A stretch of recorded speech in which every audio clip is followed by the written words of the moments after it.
The Khan Academy lectures on centrality, on measures of centrality, such as mean, median, and mode, include a lot of basic arithmetic.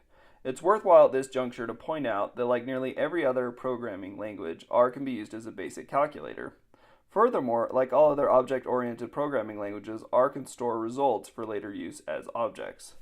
So for example, let's create an object called sum of numbers, which equals, let's say, 3 plus 5 plus 8 plus 9.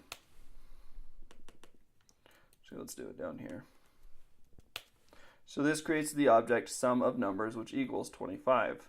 We can also just type in sum of numbers equals 25.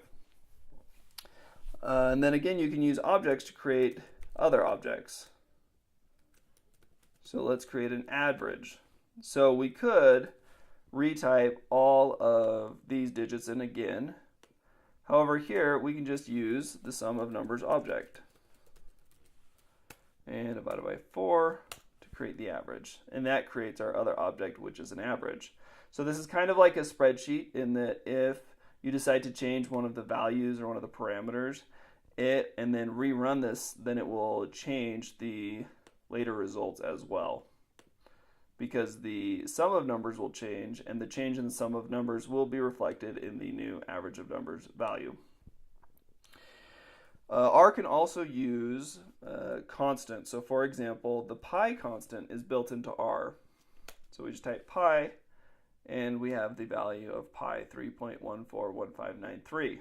Now we didn't have to actually create an object called pi. The object pi was already built in. So for example, if we wanted to calculate the surface area of a sphere, let's go sphere surface area.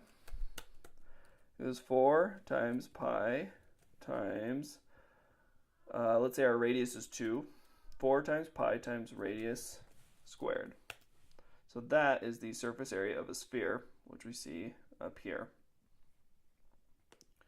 which is stored. So again, we can change our surface area of a sphere to be, what would it be if our radius was 3?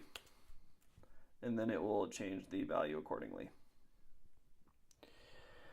So mean and median are incredibly simple to calculate in R, since their names are the exact names of the command, mean and median.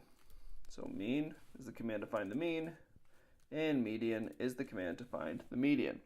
Now we might assume that mode would be the command to find the mode, but that's actually not true in R. So in R, the mode command pulls up what type of variable you're dealing with, right? So the empty cars miles per gallon, for example. That tells us that it's a numeric variable. If it's a variable that has letters in it instead of numbers, then it would say that it's a string variable. So there actually, surprisingly, is not a built-in command to find the statistical mode in R that's native to there is no built-in command. However, this is a great opportunity to introduce user-written commands. Now, a user-written function is a command that allows our users to write our users write these kind of user-written mini commands on the fly if they want to do something that R does not have a built-in command for. So here we'll write our own function or command. The details here are not important at this point. Suffice it to say that as you progress in your statistics education, you'll be forced to use user-defined functions more and more as the things that you want to do with R become more complicated. So here again, we'll draw on our miles per gallon example to calculate the mean, median, and mode of our gas mileage. Once again, we'll have to create our new command, which we will label mode. So again, R is case sensitive, so mode with a capital M is going to be a different command than mode with a lowercase m. Again, this is important because there already is a command with mode with the lowercase m, but ours will be mode with an uppercase M. So because it's a command, a function that we're writing, we will do it up here. So mode, and again, the specifics are not important, but if you do want to learn how to write your own functions, there are a lot of instructions on the internet for that, and on YouTube in particular.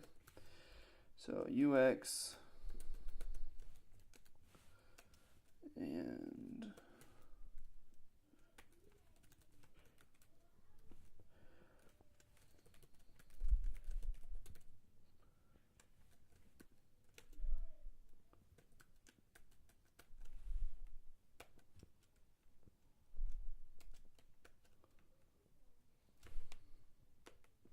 So again, it looks complicated.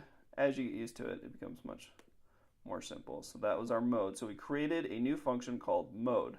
So now that we created that, we can say mode empty cars miles per gallon, and that will give us the mode.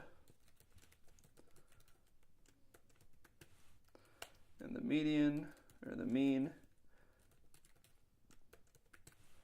and the median.